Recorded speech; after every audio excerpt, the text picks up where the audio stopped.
Wearable craft. Wearable crafts.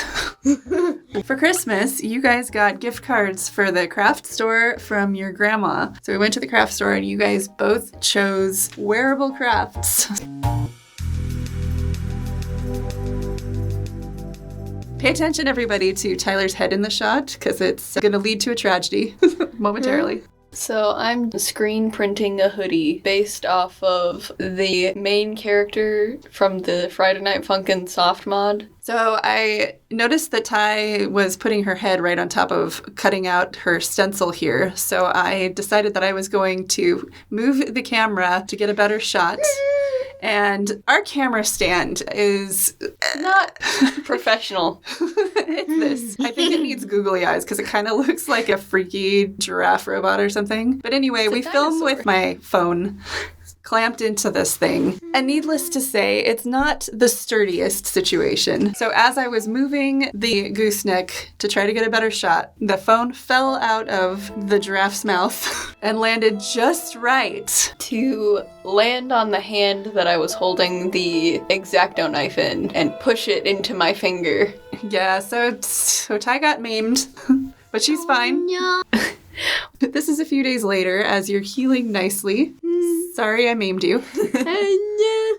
And you finished cutting the stencil. So we have a few silk screens that we got a few years ago. So it's basically just a frame with some fabric that will allow the ink through stapled tightly across it. Since you only wanted one copy and it was a very simple shape, of very simple shapes. You have so many bloopers. That's true. We went the stencil route. So you cut out the stencil. I put tape on the stencil to make a sort of hinge at the top of the frame. We put double-sided tape on the back so that you can hinge it closed into the right place. And it's automatically lined up. Then you tape down the middle, and then we shoved something in the sweatshirt so it wouldn't bleed through, and flattened it out. And then you placed the screen where you wanted it to be.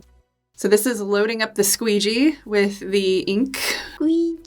Squeegee. And then I gooped it onto the screen and squeegeed it across the stencil several times. Wow. I think I did it too many times, but the squeegee was like just a little bit too big and unwieldy, and I kept ending up with little thick spots, which probably wouldn't have mattered, but I don't know, I was being careful. You do want to do a couple of different passes, and then once you got full coverage, then you can scrape the leftover ink off of the squeegee so you don't waste any. And it turned out so good. When we pulled the screen off, it looked so good. Once it was dry, we heat set the ink so that we could actually, wash it.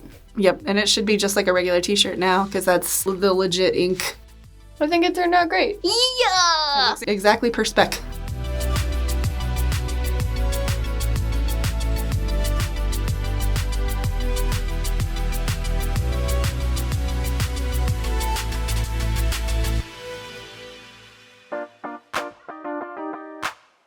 So this is Francois the Smiley Snake from our mountain art video. It's a little smile-shaped stick that we found on the trail on the way home, and I carved it into a snake, and he's our buddy. We love him. So I redrew Francois as this cute little buddy, and I'm going to, for the very first time, embroider. So while we were at the craft store, I splurged and got myself a $1 embroidery hoop, and we've got a scrap of muslin here, and I just traced little Francois on there, and then tried embroidering. I have a lot of embroidery floss from making sock monkeys, but I've never done this type of embroidery before.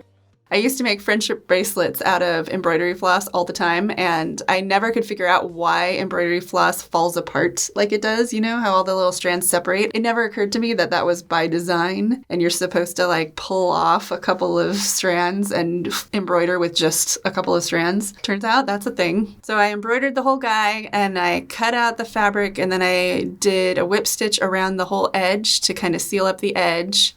I painted some fabric glue on the back so it would be flexible. And he's a little patch. So we sewed him to a hat. And I love him.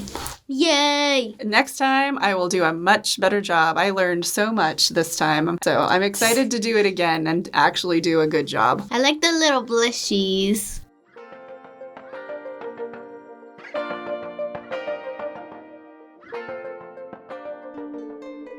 Sam picked up some of these silk headbands. So for this first headband, I colored it purple so that it looked cute.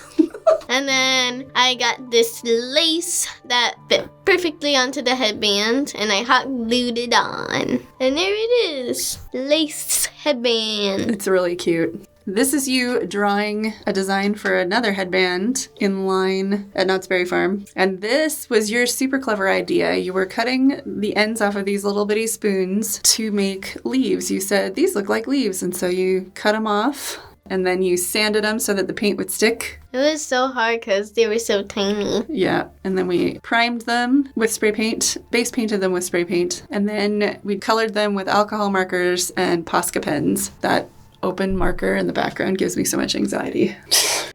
I only have the teeny tiny Posca pens in white, so we just had to color it afterwards and be careful. Yeah, because the marker would dissolve the paint if you went over it too many times. Mm-hmm. And this is what they looked like. They're so cute.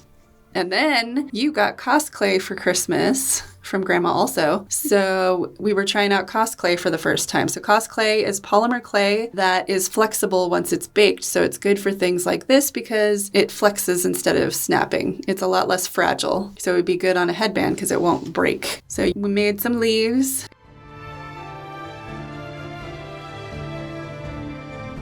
Wait, wouldn't the paint crack because it bends? It's latex paint, so it bends too. So it does bend a little bit. You have to use quite a bit of force. This was CosClay Sculpt. There's a couple of different versions of CosClay, and we haven't tested many of them out. This was our first time using CosClay.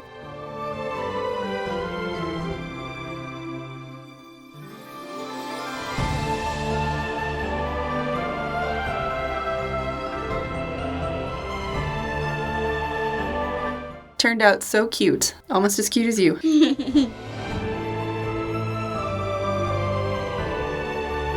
Those are the CosClay leaves.